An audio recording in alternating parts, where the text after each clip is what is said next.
Michael, berger dans la vallée du Badette, avec 1265 tarasconnaises, donc de race viande essentiellement. C'est ma première année sur cette montagne. J'étais axé il y a quelques temps sur la brebis laitière et je voulais faire une petite expérience en brebis allaitante. Donc j'ai eu cette opportunité sur la vallée du Badette et j'en suis pas mécontent. Ça se passe pas trop mal pour l'instant. Pas mal de travail, parce que sur une surface de 2280 hectares, il y a de quoi faire pour un seul berger. Je ne suis pas du tout issu du milieu agricole. J'ai commencé dans le milieu plutôt artistique, dans la photographie. Et puis il y a 2 ans, j'ai voulu m'axer un peu sur l'élevage et sur le métier de berger. Voilà. Et donc j'ai fait une formation sur Lannemezan et Oloron.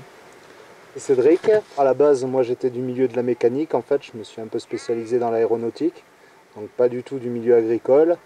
Et puis un jour, marre du métro boulot dodo, je me suis dit bon on va commencer à faire les saisons à la montagne. Et puis c'est le métier de berger vacher qui m'a intéressé en fait. Donc j'ai passé la formation avec Michael, voilà, à Lannemezan. Et je me retrouve aujourd'hui dans la vallée du Badette, voilà, ainsi que la montagne de Puangali derrière, où j'ai un peu moins de 300 vaches en fait, et je suis à la cabane derrière, ça se passe super bien. Moi, ce qui m'a intéressé en fait dans le métier de vacher, j'étais berger avant, et là c'est la première année en tant que vacher. Donc je voulais me faire une expérience quand même avec les vaches, et en fait j'étais tombé un peu amoureux de ces montagnes il y a quelques années, donc je voulais venir vraiment m'implanter dans ces montagnes. Et donc ça a été l'occasion de trouver ce poste-là en tant que vacher en, en Haute-Pyrénées, quoi. C'est vrai que pareil, avec un troupeau assez conséquent, on a quand même pas mal de travail, quoi. Contrairement à mon ami Michael, je parcours un peu moins la montagne. Mais ce que je dirais entre la différence entre berger et vacher, c'est que il y a peut-être un peu plus d'observation par rapport à chaque individu de vache, en fait, chaque vache, quoi. Alors que peut-être que berger, on regarde l'ensemble, on va surveiller Ouais, c'est vrai qu'on regarde l'ensemble du troupeau, effectivement. Ouais, voilà. Enfin, moi c'est pas un seul troupeau. C'est vrai que cette vallée, c'est la particularité, c'est que c'est plusieurs lots. On appelle ça l'escabotte. Moi j'ai 12 éleveurs et chaque troupeau a à peu près ses quartiers respectifs, sachant qu'ils peuvent aussi se diviser. Et donc ça complique un peu la tâche pour pouvoir aller voir les bêtes tous les jours et faire un suivi du troupeau à la semaine, quoi. On n'a pas la visu sur un seul troupeau. Là, il y a plusieurs troupeaux et il faut essayer d'aller voir le maximum dans la semaine, quoi. Puis du coup, tu parcours vraiment toute la montagne. Voilà. Quoi. Du coup, on est obligé de parcourir toute la montagne, 6 jours sur 7. Quoi. Voilà. On aura une journée de repos quand même. On s'octroie une journée de repos. On la prend avec plaisir d'ailleurs. Bien qu'on y est quand même. Mais oui, c'est vrai que moi je marche beaucoup. Je marche beaucoup. Voilà. Je pars, il est 6h30 et je reviens. Des fois je reviens pour manger, je repars l'après-midi et je rentre, il est 20h. C'est vrai que ça fait des bonnes journées de marche. Sur 5 mois d'estive, voilà, il faut être en bonne condition physique, on va dire. Ouais, alors que moi, en tant que vacher, en fait, les vaches, elles sont un peu plus casanières, elles ont leur endroit, leur parcours, quoi, en fait. Et donc, du coup, quand je fais mon tour, je passe vraiment du temps avec le troupeau. C'est-à-dire que je vais passer une demi-heure, 3/4 d'heure avec chaque troupeau, en fait, pour vraiment contrôler un peu leur comportement, leurs habitudes, voir justement s'il y a des irrégularités dans tout ça, quoi. D'un seul coup, on voit une vache qui est un peu différente des autres jours, et justement, on va venir aller chercher quelle est la cause, et s'apercevoir que elle peut mettre bas dans quelques jours, ou des trucs comme ça. C'est vrai que les vaches, par rapport à quand j'étais berger, même s'il y en a 300, on finit par toutes les connaître, quoi. Et elles ont un caractère toutes différentes, quoi.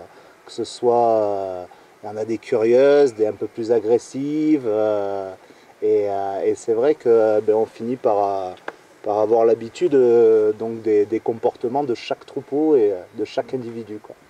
C'est vrai que c'est vraiment, et c'est ce qui m'a plu en fait dans le métier de vacher, quoi.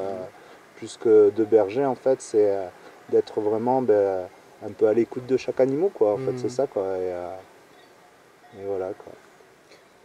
Ouais, je pense que tu peux tisser plus une relation, toi, avec Ouais, chaque voilà. vache, que moi avec 1265 brebis. Ouais. Bon, il y a toujours la relation lorsqu'on va leur amener du sel, c'est le moment très important pour le berger et pour les bêtes. Déjà, ça permet de tisser un lien entre nous deux. Et ça permet aussi de les observer. Lorsqu'on donne le sel, voilà, c'est le moment de l'observation pour voir s'il n'y a pas des bêtes qui souffrent, ou qui sont boiteuses ou qui ont des problèmes. Voilà,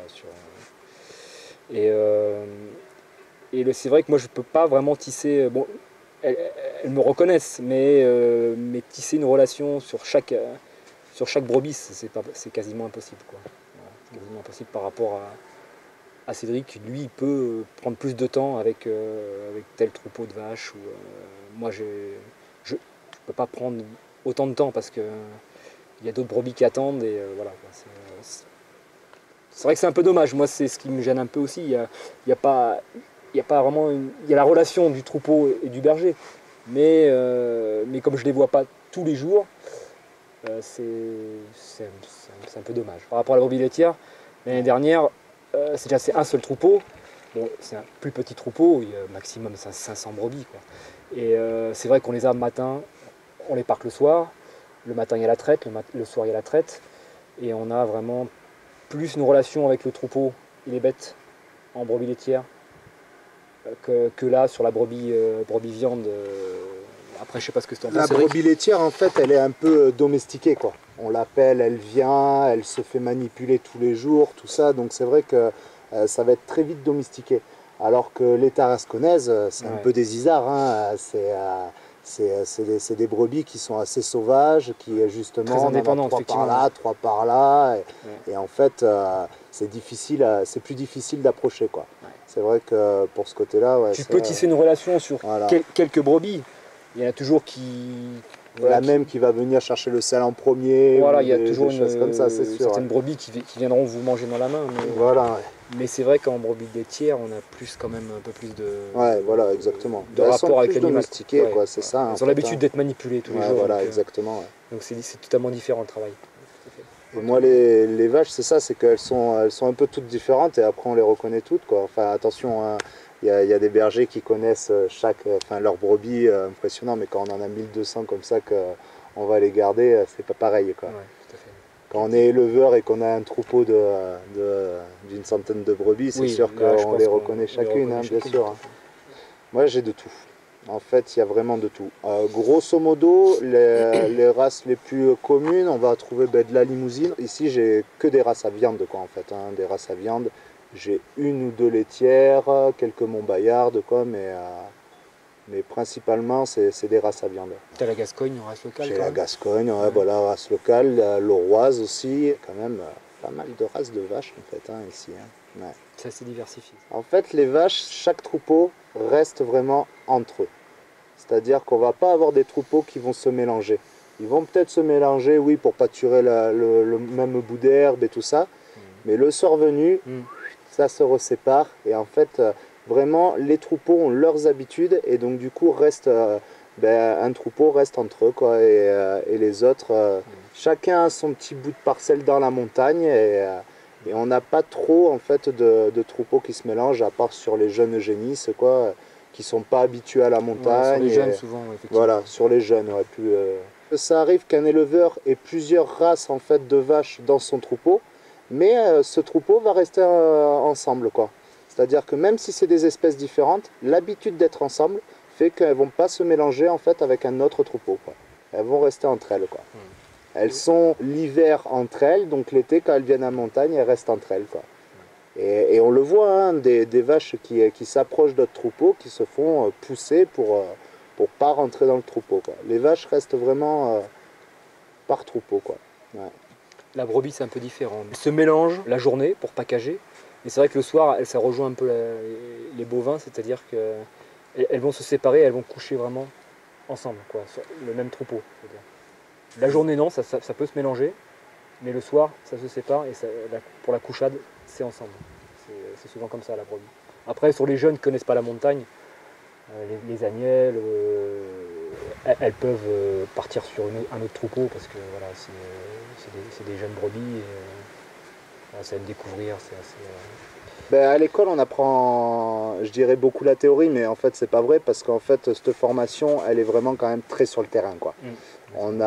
C'est une formation qui a duré donc 1 an et demi, et sur ces 1 an et demi, on a passé 8 à 9 mois en fait en montagne dans le métier, quoi. Je dirais que la formation, moi, je l'ai trouvée vraiment très chouette. Parce que autant ben, quand on est en cours, on va bouffer de la théorie, bouffer des cours, on va faire les cycles, l'alimentation, on va jouer sur tout.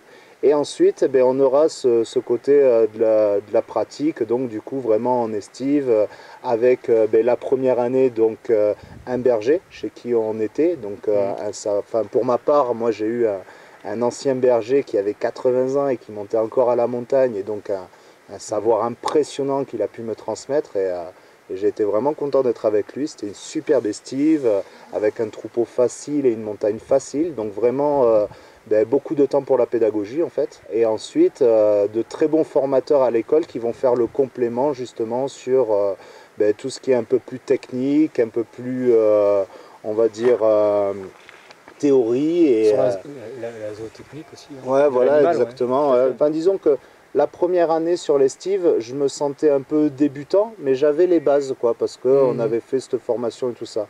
Et dès la seconde année, quand on est un peu libéré, qu'on va vraiment faire une estive tout seul, ben, en fait, on est opérationnel, quoi. On est opérationnel, vraiment, ouais, c'est le terme. Voilà, exactement. Vraiment opérationnel, quoi. Bien sûr, on apprend toujours, ouais, voilà. Oui, on apprend toujours, mais on a pratiquement... J'en apprends encore tous les jours. Hein, on a vu pas mal déjà la première année. Voilà, exactement. Et c'est vrai qu'on on n'est pas surpris quand on a un problème ou on essaye de... Voilà. On a quand même pas mal manipulé aussi avec la formation. Avec la formation. Après, tu découvres toujours. Hein, ça, donc il y a eu des cours sur le dressage de chiens. Il y a eu des cours sur les soins apportés aux animaux aussi, énormément.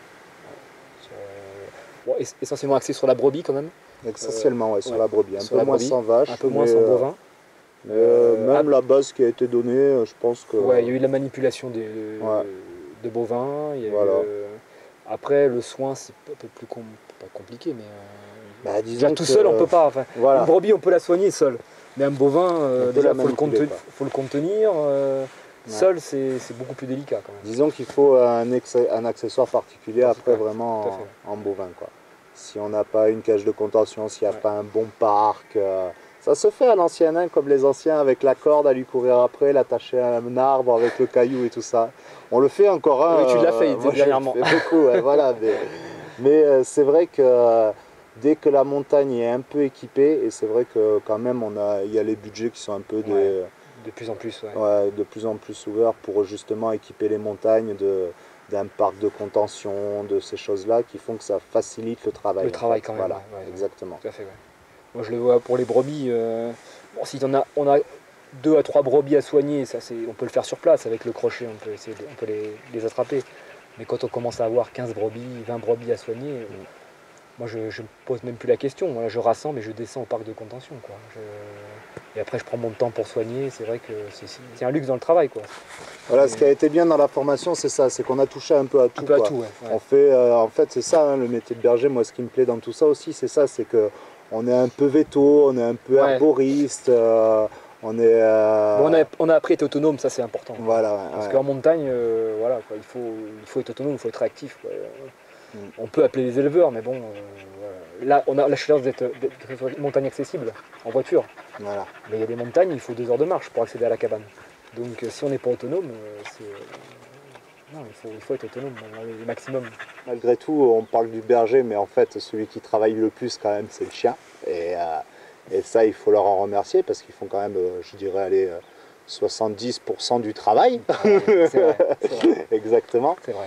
Et en fait, ce qui est fabuleux dans l'instinct du chien de berger, en fait, c'est qu'on vient chercher l'instinct de meute du loup. Et le loup, lui, chasse en meute, en fait. Et c'est-à-dire que souvent, quand la meute donc, va aller chasser, la meute reste ensemble et on a 1 ou 2 loups qui se séparent de la meute, en fait, pour aller contourner le gibier en fait et faire peur au gibier par derrière pour justement ramener le gibier sur la meute. Et en fait, ce qu'on vient chercher donc du coup dans le chien de berger, ben, c'est exactement cet instinct-là.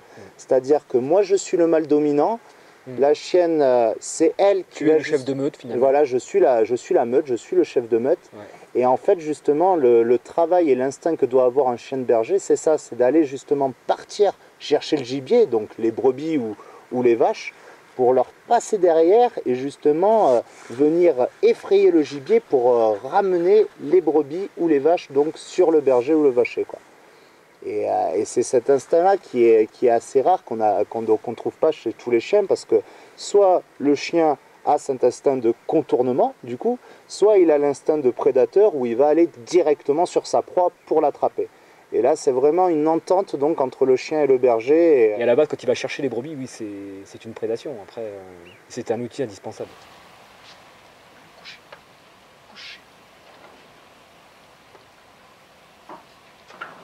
J'ai une douzaine d'éleveurs. J'ai pas un interlocuteur en particulier, hormis le président de l'association, du groupement pastoral. Après, bon, chaque éleveur peut me téléphoner pour savoir comment va son troupeau, ou s'ils ont envie de monter, voilà, ils m'appellent. Après, moi, la relation, bon, c'est la première année, donc ça se passe bien pour l'instant. Après, si vraiment je suis débordé au niveau des soins, ils seront là pour m'aider, il n'y a pas de souci. Il suffit que je passe un coup de téléphone, et puis ils monteront avec plaisir pour venir m'aider à soigner. Des fois, ils apportent le casse-croûte, ils apportent des provisions, donc l'ambiance est plutôt agréable, très conviviale.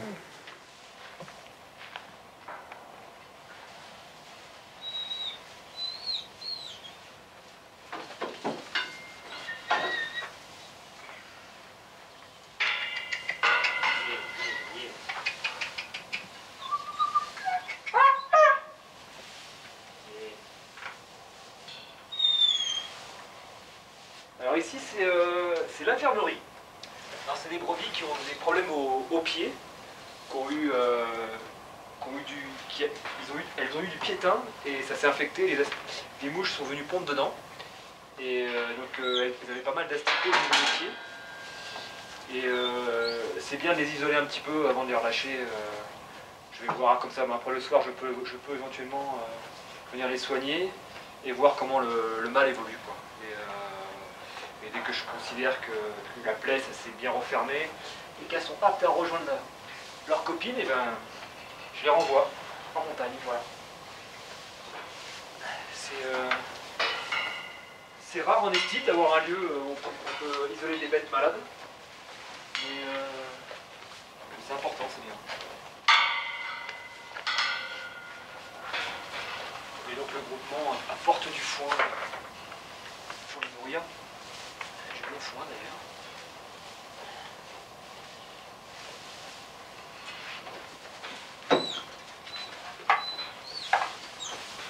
Là il y a 3 nouvelles que j'ai mises en début d'après-midi. Un lot que j'ai descendu et il y en a qui étaient bien blessés au niveau d'un pied. Donc elles vont rester là, je pense, celle-ci une bonne semaine. Pour voir un peu l'évolution du pied.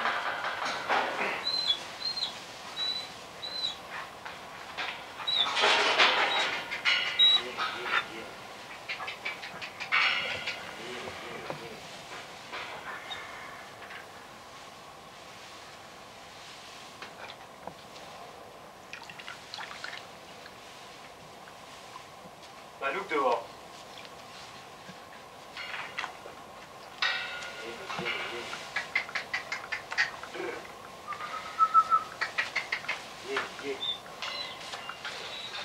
Par contre, par exemple, celle-ci.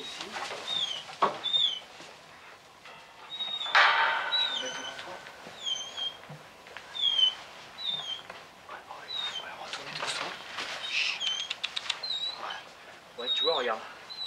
Voilà, ça c'est le travail des asticots.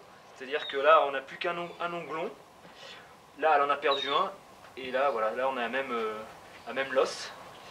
Donc celle-ci a été vraiment très entamée. Bon, elle peut encore marcher vu qu'elle a encore un onglon. Mais ça risque de prendre du temps avant de se cicatriser, quoi.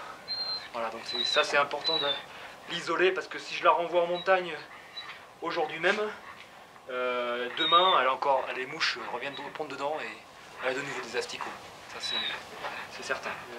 Ça repousse mal, très très mal. Celle-ci, ça risque d'être un peu compromis. Bon, elle en a encore un, donc elle pourra quand même poser sa patte. Mais ici, bon, d'ailleurs il y a encore un asticot là si tu vois. J'ai rien pour l'enlever. Je vais peut-être l'enlever demain. Moi je puisse l'avoir avec un. Je vais essayer. Mais... Le problème c'est qu'il est.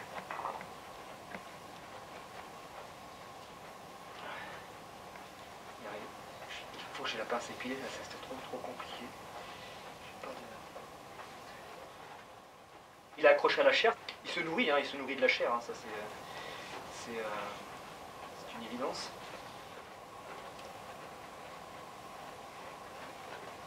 Voilà, là c'est bon.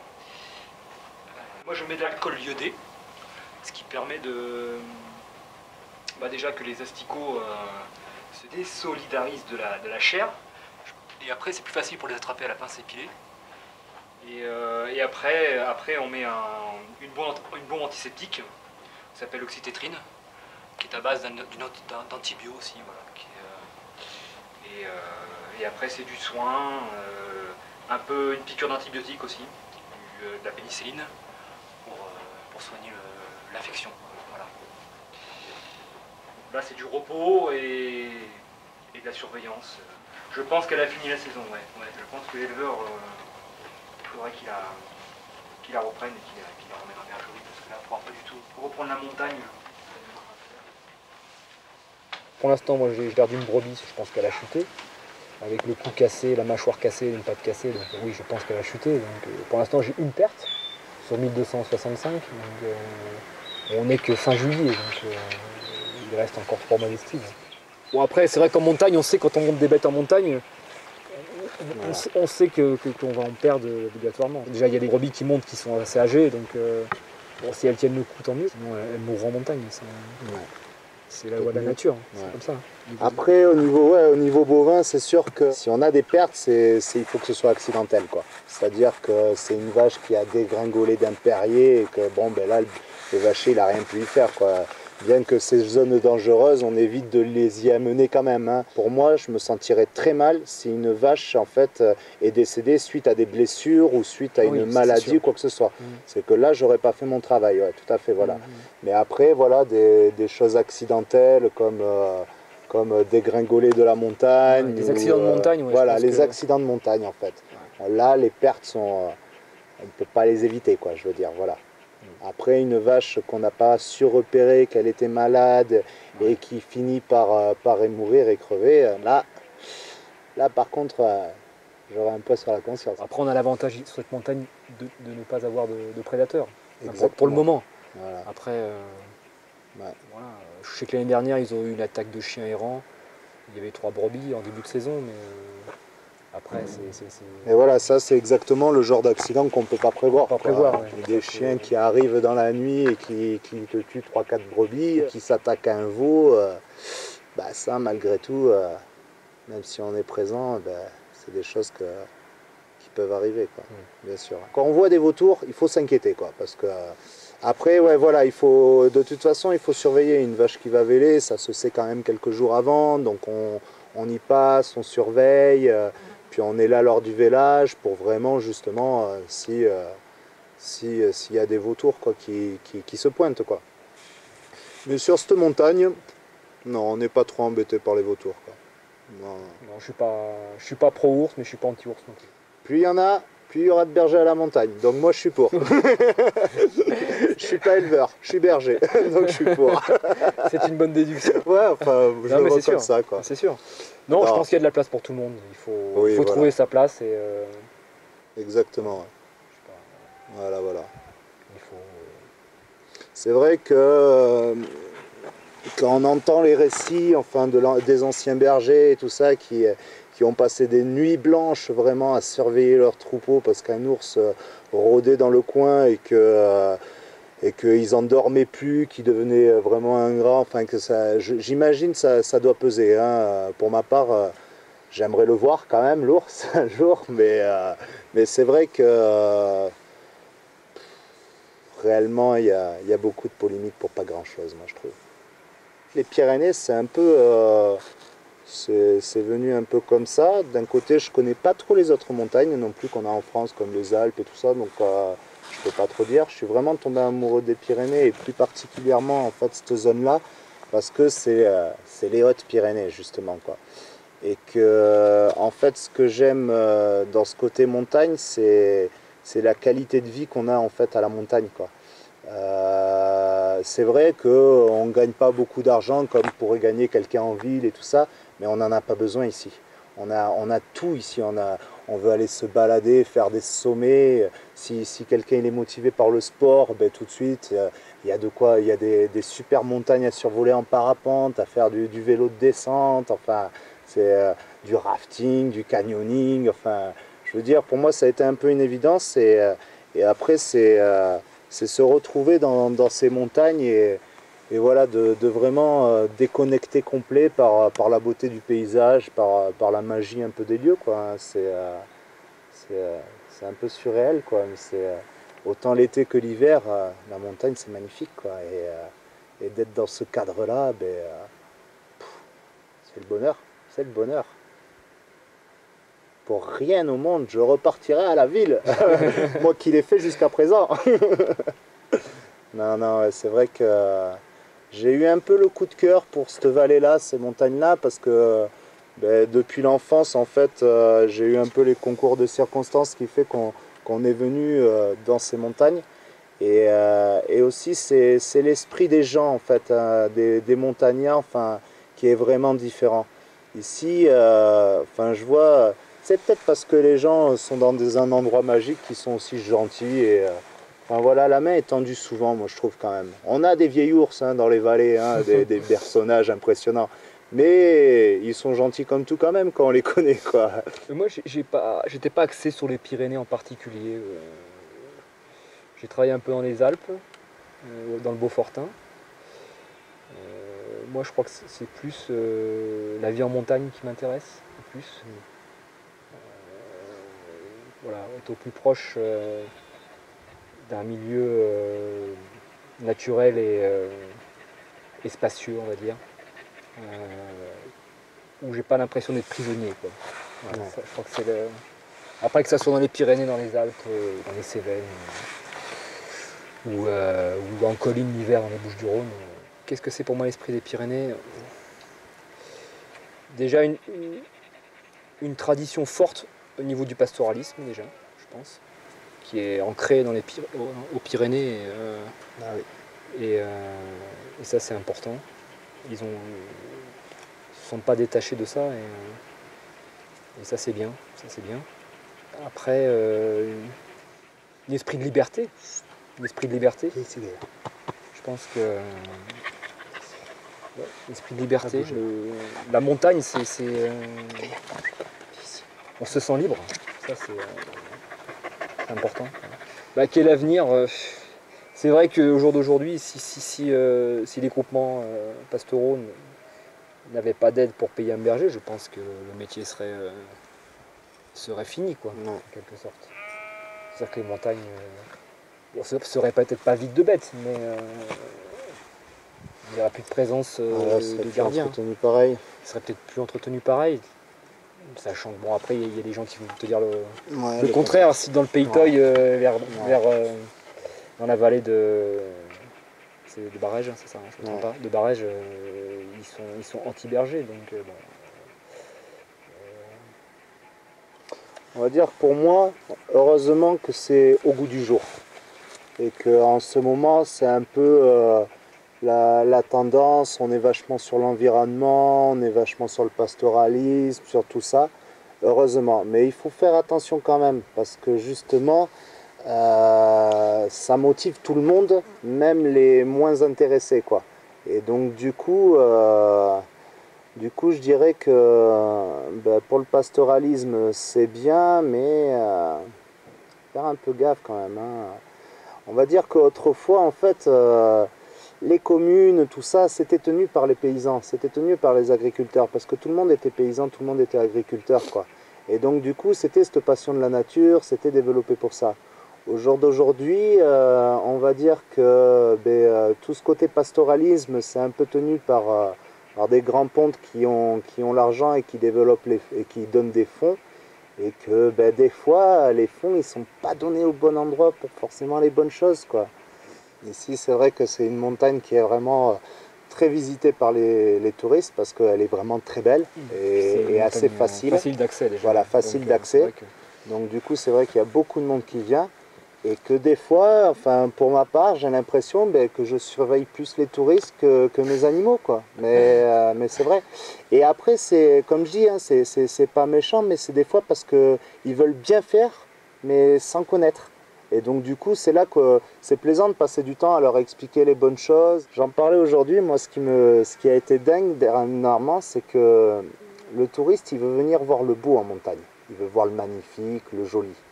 Mais il ne sait pas que la montagne aussi, ça peut être très cruel. Et justement, ici en montagne, les animaux, c'est ça, c'est tu survis ou tu crèves, quoi.